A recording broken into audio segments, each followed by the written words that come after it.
Hi everyone, welcome to my channel. இன்னைக்கு நாம standard 10th science unit number 6 nuclear ஃபிசிக்ஸில் atom bomb and hydrogen bomb பற்றி பார்க்க போகிறோம்.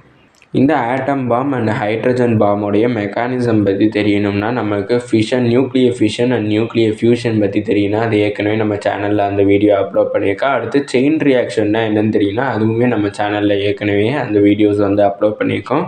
ஃபஸ்ட்டு இந்த ஆட்டம் பாம் எதை பேஸ் பண்ணியிருக்குன்னா நியூக்ளியர் ஃபிஷனை பேஸ் பண்ணியிருக்கு. நியூக்ளியர் ஃபிஷன்னா என்னென்னா ஒரு நியூட்ரான், அதாவது ஃபாஸ்ட் மூவிங் நியூட்ரானை ஒரு யுரேனியம் நியூக்ளியஸ் மேலே பம்பார்ட் பண்ணுறப்ப அதாவது மோத வைக்கிறாங்க. அப்படி மோத வைக்கிறப்ப அந்த நியூக்ளியஸ் 2 நியூக்ளியஸாக பிரியும். அப்போ நிறைய நியூட்ரான்ஸும் சிதறி வரும். அதை தான் நியூக்ளியர் ஃபிஷன்பாங்க. அதாவது ஒரு நியூக்ளியஸ், பெரிய நியூக்ளியஸ் 2 சின்ன நியூக்ளியஸாக மாறுறது தான் நியூக்ளியர் ஃபிஷன். இந்த நியூக்ளியர் ஃபிஷனை பேஸ் பண்ணி தான் ஆட்டம் பாம் இருக்கும். இந்த ஆட்டம் பாம் நியூக்ளியர் ஃபிஷனை பேஸ் பண்ணியிருக்கு. அந்த நியூக்ளியர் ஃபிஷனில் அன்கண்ட்ரோல்டு செயின் ரியாக்ஷனை பேஸ் பண்ணியிருக்கு. அன்கண்ட்ரோல்டு செயின் ரியாக்ஷன்னா என்னென்னா இதான் அன்கண்ட்ரோல்டு செயின் ரியாக்ஷன். இப்படி பிரிஞ்சு வர்ற 2 நியூக்ளியஸோடு சேர்ந்து நிறைய நியூட்ரான்ஸும் சிதறி வரும். இப்படி சிதறி வரக்கூடிய நியூட்ரான்ஸ் இன்னொரு யுரேனியம் நியூக்ளியஸ் மேலே போய் மோதும். அது இன்னும் 2 நியூக்ளியஸ், அதுக்கப்புறம் அதோடு சேர்ந்து இன்னும் நிறைய நியூட்ரான்ஸ் வரும். அப்படியே இந்த ரியாக்ஷன் செயின் ரியாக்ஷன் மாதிரி தொடர்ந்து போயிட்டே இருக்கும். அந்த ரியாக்ஷன் தான் செயின் ரியாக்ஷன்னுட்டு சொல்லுவாங்க. அந்த செயின் ரியாக்ஷனை கண்ட்ரோல் பண்ண முடியாமல் அன்கண்ட்ரோலபிளாக போச்சுன்னா அதான் அன்கண்ட்ரோல்டு செயின் ரியாக்ஷன் சொல்லுவாங்க. அப்படி பார்க்குறப்ப இந்த ஆட்டம் பாம் எதை பேஸ் பண்ணியிருக்குன்னா அன்கண்ட்ரோல்டு செயின் ரியாக்ஷன், அதுக்கப்புறம் நியூக்ளியர் ஃபிஷன் ப்ராசஸை பேஸ் பண்ணியிருக்கு இந்த ஆட்டம் பாம். இது ஜாமெட்ரிக் ப்ராக்ரெஷன், எப்படி மேக்ஸில் படிச்சிருப்பீங்க ஜிபின்னுட்டு ஒன்று, அந்த ஜிபியை மாதிரி மல்டிப்ளை ஆகிட்டே போயிட்டுருக்குன்னுட்டு சொல்லியிருக்காங்க. இது மூலமாக இந்த நியூக்ளியர் ஃபிஷன் நடக்கிறப்ப 2 நியூக்ளியர், அதுக்கப்புறம் நிறைய நியூட்ரான்ஸ் அது வரும். இது மட்டுமா நடக்கும் அப்படின்னு பார்த்தோம்னா எனர்ஜியும் சேர்ந்து வரும். Energy huge amount of energy, நினச்சி கூட பார்க்குற அளவுக்கு பெரிய அமௌண்ட் ஆஃப் எனர்ஜி இது மூலமாக வரும். இந்த அமௌண்ட் ஆஃப் எனர்ஜியை யூஸ் பண்ணி தான் ஆட்டம் பாம் எக்ஸ்ப்ளோட் ஆகுதுன்னுட்டு சொல்லியிருக்காங்க. எக்ஸ்ப்ளோட் ஆகிறப்ப huge amount of energy explode ஆகும். அதுக்கப்புறம் இந்த அமௌண்ட் ஆஃப் எனர்ஜி எப்படி எந்த ஃபார்மில் இருக்கும்னா ஹீட்டு, லைட், ரேடியேஷன் எல்லாத்தையும் இந்த ஃபார்மில் தான் எனர்ஜி எக்ஸ்ப்ளோட் ஆகும்.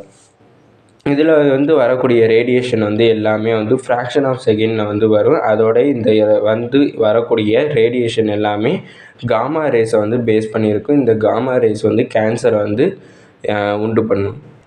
வழியே தெரியாமல் சாகணும்னு நினைக்கிறவங்க இந்த ஆட்டம் பாம் எக்ஸ்ப்ளோட் ஆகிற இடத்துல இருக்கலாம். ஃப்ராக்ஷன் ஆஃப் செகண்டுக்குள்ளே உயிர் போயிடும். ஏன்னா இதில் வரக்கூடிய ரேடியஸ் காமா ரே, அது ரொம்ப ஹசார்டஸான ரேயோட சேர்ந்தது. அது கேன்சர் செல்ஸ் இது பண்ணும். இது ஹீட்டுனாலே நம்ம இறந்துருவோம்.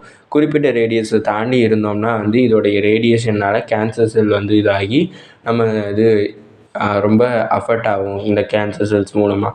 அடுத்தது ஹைட்ரஜன் பாம். ஹைட்ரஜன் பாம் எதோட பிரின்சிபலை பேஸ் பண்ணியிருக்குன்னா நியூக்ளியர் ஃபியூஷனை பேஸ் பண்ணியிருக்கு.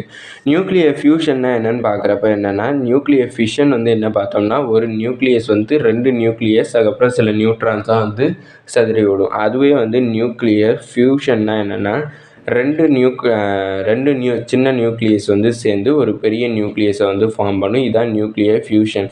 இந்த நியூக்ளியர் ஃபியூஷன் ப்ராசஸ் நடக்கும்னா ஹை டெம்பரேச்சர் தேவைப்படும். என்னென்னா 10⁻7லேருந்து 10⁻9 கெல்வின் வரைக்கும் இருக்கணும். இல்லைனா ஒரு ஹை ப்ரெஷர் தேவைப்படும் இந்த நியூக்ளியர் ஃபியூஷன் ப்ராசஸ் நடக்கிறதுக்கு.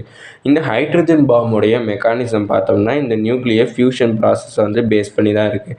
இந்த ஹைட்ரஜன் பாமுக்குள்ளே எப்படி டிசைன் இருக்கும்னா அதுக்குள்ளே எப்போதுமே ஒரு ஆட்டம் பாம் இன்பில்டாக இருக்கும். அந்த ஆட்டம் பாம் எதுக்கு வச்சுருக்காங்கன்னா இந்த நியூக்ளியர் ஃபியூஷன் நடக்கிறதுக்கு தேவையான ஹீட்டை ப்ரொடியூஸ் பண்ணுறதுக்கு இந்த ஆட்டம் பாம் இருக்குது. இந்த ஆட்டம் பாம் எக்ஸ்ப்ளோட் ஆகி அதுலேருந்து வரக்கூடிய ஹீட் மூலமாக தான் இந்த நியூக்ளியர் ஃபியூஷன் ப்ராசஸ் நடக்கும். அது மூலமாக தான் இந்த நியூக்ளியர் ஹைட்ரஜன் பாம் எக்ஸ்ப்ளோட் ஆகும்னுட்டு சொல்லியிருக்காங்க. இந்த ஹைட்ரஜன் பாம் எக்ஸ்ப்ளோட் ஆகிறப்ப uncontrolled amount of energy release ஆகும். அது ரேடியேஷன், லைட்டு, ஹீட்டுங்கிற ஃபார்மில் இருக்குன்னு சொல்லியிருக்காங்க. இதோட இந்த வீடியோ முடிஞ்சிச்சு. இந்த வீடியோவில் ஹைட்ரஜன் பாம் அண்ட் ஆட்டம் பாமுடைய மெக்கானிசம் பற்றி பார்த்தோம். இதோட இந்த வீடியோ முடிஞ்சிச்சு. மறக்காமல் இந்த சேனலுக்கு சப்ஸ்கிரைப் பண்ணிடுங்க. தேங்க்யூ.